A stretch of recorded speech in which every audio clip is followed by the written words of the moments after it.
अवधूत चिंतन श्री गुरुदेव दत्त श्री स्वामी समर्थ महाराज की जय। नमस्कार मंडळी, आपल्या यूट्यूब चॅनलमध्ये तुम्हा सर्वांचे मी खूप मनापासून स्वागत करत आहे। जेव्हा आपल्यावर परमेश्वराची सेवा करत असतो, आपण अध्यात्मात येतो असं वाटतं।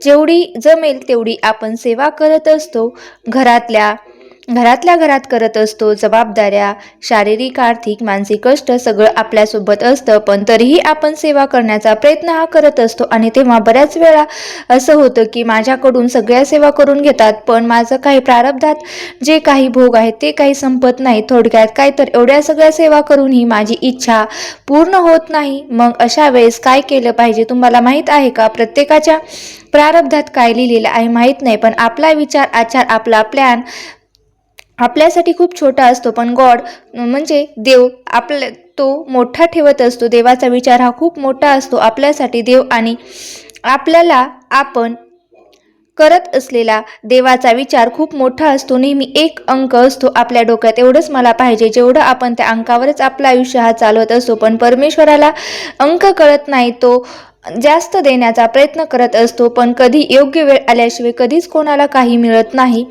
त्यामुळे तुमचं प्रारब्ध, तुमचा खडतर प्रारब्ध तुमच्या या सेवेने कमी होणार आहे।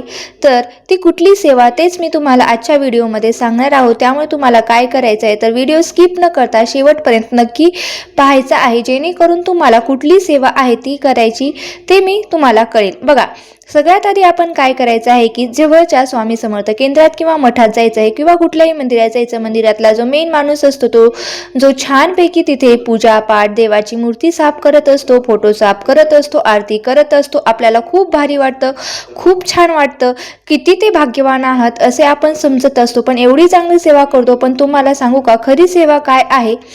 तर जेव्हा आपण केंद्रात जातो किंवा एखाद्या मठात जातो किंवा कुठल्याही मंदिरात जात असतो, तेव्हा तिथली खरी सेवा काय आहे? तर बघा, जगाच्या पाठीवर कुठल्याही मंदिरात जेव्हा आपण जातो तेव्हा तिथे एखादी जेव्हा आपण सेवा करत असतो किंवा मंदिरात जातो, कुठल्या ना कुठल्या मंदिरात गेल्यावर एक सेवा आपल्याला दिली जाते। मग त्यात असो बाई तेवढा झाडू मारून घ्या, किंवा भांडे घासून घ्या, किंवा ते देवाचे कपडे आहेत ते धुवून घ्या, झाडायची सेवा दिली, चपला जागेवर ठेवण्याची सेवा दिली, तरी हे एक चांगली सेवा आहे। बघा, आता दर रविवारी हे प्रत्येक स्वामी समर्थ केंद्रामध्ये बालसंस्कार वर्ग घेतले जातात। तिथेही बालसंस्कार वर्गामध्ये लहान मुलांना हेच करायला सांगितलं जातं। काय होतं तर त्यांना चप्पल रांगेत ठेवण्यासाठी सांगितलेली सेवा दिली जाते। ती सेवा म्हणजे येऊन काय करायचं आहे तर सेवा करायची। आता दर रविवारी मी पण पाहते की बालसंस्कार केंद्रामध्ये, कारण स्वामी समर्थ केंद्रामधील आमच्या दर रविवारी हे बालसंस्कार केंद्र होते, आणि तिथे लहान मुलांना थोडे संस्कार म्हणजे छोट्या छोट्या गोष्टी शिकवल्या जातात, आणि त्या छोट्या छोट्या गोष्टीतूनच त्यांच्यावर संस्कार होत असतात। म्हणजे काय तर त्यांना देवाचे कपडे आसन उचलून ठेवायला ठेवले जातात, किंवा तसेच तिथे झाडू मारायला सांगितला जातो। थोडा का होईना, पण ते छोटे आहेत पण तेवढीच का होईना ते सेवा करत असतात। जसं आपण पण लहानपणी बालसंस्कारमध्ये जाऊन आपण पण ही सेवा केलेली आहे, तसंच आताही स्वामी समर्थ केंद्रामध्ये हे बालसंस्कार केंद्र होत असतं। तेथे पण चप्पल ठेवण्याची, झाडणं, स्वच्छता करणे या सगळ्या सेवा करायच्या। पण खरं तर त्या सेवेचं महत्त्व कधीच कळालं नाही। काय होतं तर आता बघा, आपल्या लहानपणी आपण हे सगळे करत होतो, पण तेव्हा आपल्याला या सेवेचं महत्त्व कळालं नाही। बरेच मंदिर आहेत की जिथे बायकांना वाटून काम दिलं जातं। तुम्ही येथे येऊन साफसफाई करा, तुम्ही येथे येऊन उद्या झाडलोट करा, उद्या येऊन तुम्ही भांडे घासा, इथली फरशी पुसा, असे वेगवेगळे सेवा या प्रत्येकाला वाटून दिलेले असतात। आता प्रत्येक केंद्रात जाऊन आरती करणं म्हणजे सेवा करणं असं नाही, तर महाराजांच्या मूर्तीवर अभिषेक करणं ते पण सेवा आहे। पण ही जी सेवा आहे तर या सेवेला जास्त महत्त्व आहे। आरती करता, अभिषेक करता, पण खरी सेवा काय आहे तर मंदिर झाडणं, तिथले भांडे घासणं, तिथले त्याचबरोबर तुम्हाला आपण जे औदुंबर असतं, समजा आपण स्वामी समर्थ केंद्रामध्ये आहे तर प्रत्येक स्वामी समर्थ केंद्रामध्ये हे औदुंबर असतं। आपण जेव्हा औदुंबराला प्रदक्षिणा घालत असतो किंवा प्रदक्षिणा मारत असतो, तेव्हा तिथे पान वगैरे कचरा पडलेला असतो तो झाडतो, तो आपण बाजूला सारतो। बघा, खूप बायका ह्या झाडत असतात। मी पण पाहते की आमच्याही स्वामी समर्थ केंद्रामध्ये बायका ह्या सकाळच्या आरतीला, रात्रीच्या आरतीला आणि सकाळी जी 8ला आरती होते त्यासुद्धा आरतीला ही बायका काम करत असतात. बघा, आपण म्हणतो की फक्त झाडता आलं नाही, झाडता आलं पाहिजे, ते त्यांचे कर्मसुद्धा झाडतात, त्यांचं प्रारब्धसुद्धा झाडाला जातो. म्हणून तुम्हाला माहिती आहे का, आपण जेव्हा मंदिरात केंद्रात आपल्याला जेव्हा केव्हा झाडाची सेवा दिली जाते तेव्हा सतरंजा टाकतो. कुठलेही मंदिरात गेल्यावर सतरंजा किंवा एक आसन असतं ते आपण गोळा करून ठेवतो, किंवा काही लोक बिचारे घडी घालत असतात, आपण रस्त्यावरून पाय ठेवून जातो. खरं तर आपण हे चुकीचं करतो. जेव्हा आपण जी सेवा आहे ना, ही सेवा तुमचा भूक कमी करणारी सेवा आहे, आणि ही सेवा करणं हे पण एक तुमचं प्रारब्ध कमी करणार आहे. जसं बघा, तुम्हाला सांगते, आपण महाराजांचं मंदिरात, महाराजांचा दरबार, मठ, केंद्र, कुठलंही मंदिर जेव्हा झाडत असतो ना, तेव्हा साक्षात परमेश्वर आपली कर्म भोग हे झाडत असतात. हे सगळ्यात महत्त्वाचं आहे की बघा, जेव्हाही आपण मंदिरात सेवा करत असतो ना, तर परमेश्वर आपले भोग हे झाडत असतो. चांगल्या प्रगती होण्याचे मार्ग आपले मोकळे होत असतात, आणि आपल्या जे काही भोग आहेत ते आपले प्रारब्ध जे आहे ते कमी होत असतो. कारण जेव्हा आपण झाडत असतो ना, तेव्हा आपला भोग हा कमी होत असतो. अध्यात्मात येऊन चांगलं त्रास जो दिलेला असतो तो कमी होत असतो. माझ्याकडे वाईटलं जे घडलेलं आहे ते सुद्धा कमी होत असतं. मग 100 पारायण केल्यावर त्यातून जे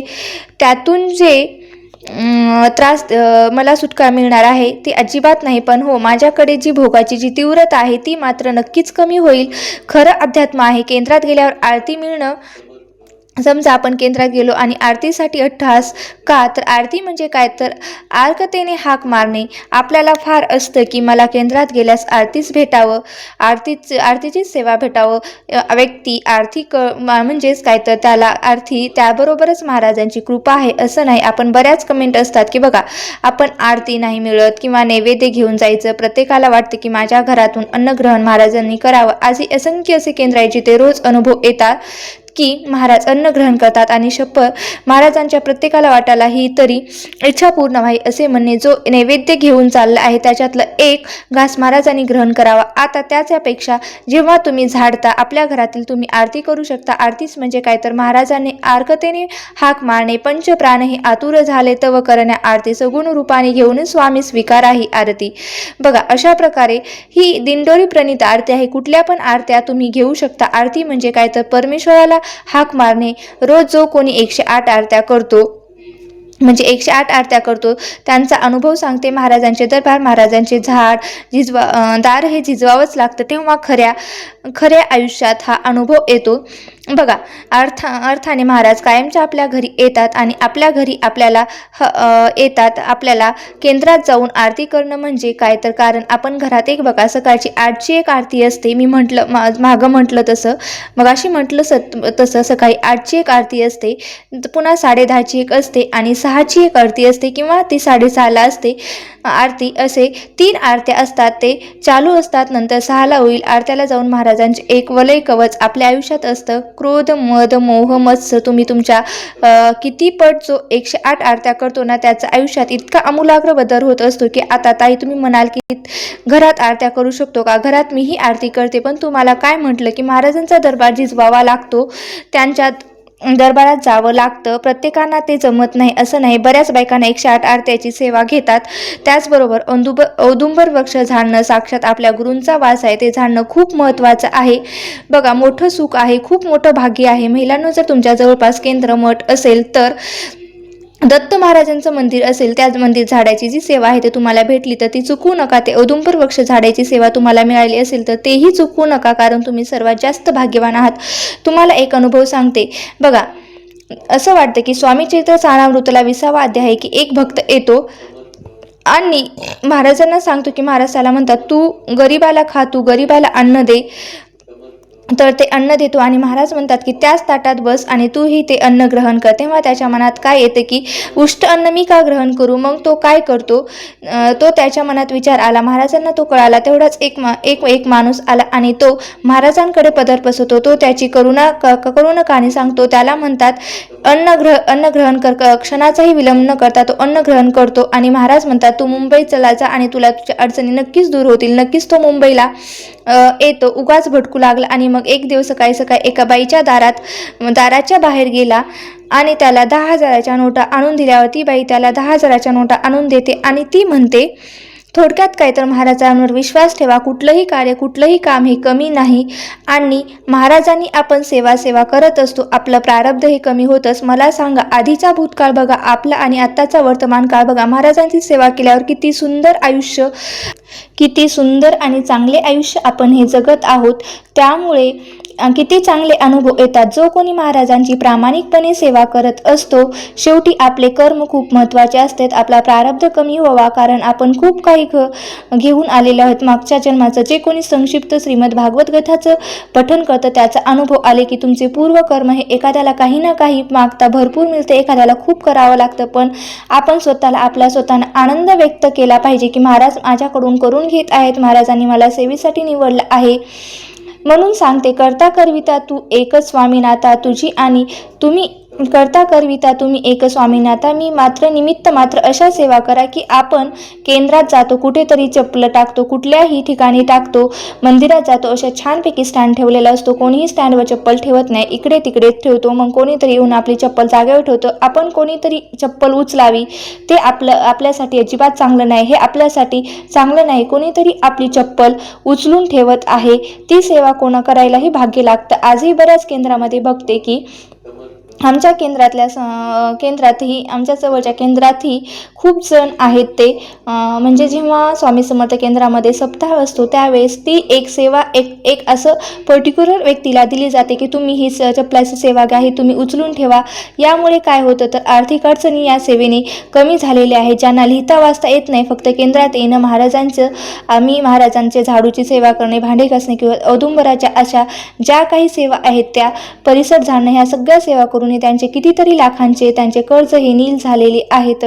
अगदी डोळ्यासमोर बघणाऱ्या मावशी ह्या सुद्धा म्हणजे खूप जणांचे असे त्यांना अनुभव आलेले आहेत. फक्त काम करता ही काम काही उच्च कोटीची सेवा आहे जी महाराज त्यांच्याकडून करून घेतात. मग अशा बारीक बारीक गोष्टी आहेत ज्या आहेत ते हार बनवणं आहे, महाराजांचे वस्त्र धुणं आहे, त्या सेवा सुद्धा करणं तेवढंच महत्त्वाचं आहे. करता काही नाही तरी लिहिता वाचता येत नाही, अखंड नामजप तरी बसून करता आलं पाहिजे. तुम्हाला समजा लिहिता वाचता येत नाही तरी तुम्ही बसून अखंड नामजप सुद्धा करू शकता. नामजपाला काहीही सुटका नाही आणि कुठलीही सेवा नाही. कुठलीही सेवा करताना तुम्ही 21 स्वामी चरित्र सारामृत तुम्ही नित्य सेवा करा. नित्य सेवा केल्याने सुद्धा कुठल्याही सेवेला एक धक्का मिळतो, म्हणजेच गाडी स्टार्ट करतो आपण. पण जेव्हा नित्य सेवा करतो ना, तेव्हा एक खूप मोठा आपल्याला पुश मिळतो. आणि तुम्ही 11 माळ जमत नसेल तर कमीत कमी तुम्ही 1 माळ तरी नक्कीच जप करा. बघा, तुमचं आयुष्य नक्कीच बदलेल. जसं की मी म्हटलं मगाशी, तुम्हाला वाचता लिहिता येत नसेल तर तुम्ही स्वामी चरित्राचं सारामृताचं पारायण राहिलं तरी तुम्ही फक्त अखंड नाम जप यज्ञ, अखंड नाम जप करा. म्हणजे तो कसा करायचा बघा, तुम्ही कुठेही बाहेर जायला तरी तुम्ही नाम जप करू शकता, किंवा घरात बसूनही तुम्ही नाम जप करू शकता, किंवा तुम्ही देवाजवळही बसून नाम जप करू शकता, किंवा तुम्ही स्वयंपाक वगैरे करत असताना सुद्धा तुम्ही नाम जप करू शकता. अशा प्रकारे तुम्ही नाम जप करायचं. हे सुद्धा सेवा केले तरीही आपलं जे खडतर प्रारब्ध आहे ते सुद्धा नक्की कमी व्हायला मदत होईल. नक्कीच याने तुमचं भाग्य बदलेल. तुम्हाला ही माहिती कशी वाटली नक्की मला कमेंट करून सांगा. माहिती जर आवडली असेल तर नक्की लाईक करा, शेअर करा आणि चॅनलवरती नवीन असाल तर सबस्क्राईब करायला विसरू नका. धन्यवाद. श्री स्वामी समर्थ. जय जय स्वामी समर्थ. अवधूत चिंतन. श्री गुरुदेव दत्त. श्री स्वामी समर्थ महाराज की जय.